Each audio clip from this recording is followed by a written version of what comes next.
जय श्रीराम. सकाळी सकाळी तुमचा भाऊ निघाला होता सटाणा.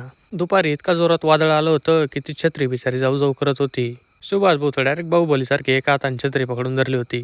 नंतर समजलं त्यांना फोनवर बोलायचं होतं म्हणून ती छत्री एका हातात पकडली होती. दुपारी इतकं गरम होत होतं तुमचा भाऊ डायरेक्ट फ्रीजमध्ये जाऊन बसला होता. असं काही नाहीये, तो ट्रेन नीट करत होतो. पंडितने व्हिडिओ काढून घेतला तेवढ्यात. कैलास म्हणे तू फक्त व्हिडिओ काढ म्हणे. म्हटलं नाही रे. आदनांचा भाऊ म्हणे येऊ का म्हणे. म्हटलं हा. सायंकाळी आपण आलो होतो जिमला. आज आपण जिममध्ये घेणार होतो चेस्ट आणि ट्रायसेपचे एक्सरसाइज. प्रॉपर वॉर्मअप करून घेतला आणि सुरुवात केली आपल्या वर्कआउटला. बेंच प्रेसचे आपण घेतले 4 मेन सेट.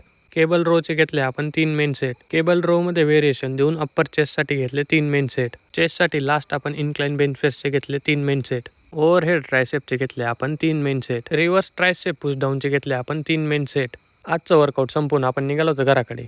वर्कआउट संपल्यानंतर आपण आलो होतो आबाकडे. त्याला म्हटलं आज तरी नंबर लावून टाकू म्हणे लवकरच. आज तुझं वय कमी करू म्हणे. म्हटलं कसं काय. कटिंग झाल्यानंतर खरंच वाटत होतं की वय कमी झालं असं. माझा मोठा भाऊ आला होता नाशिकवरनं. त्याला मेडिसिन घेऊन घेतलं आणि निघालो होतो घराकडे.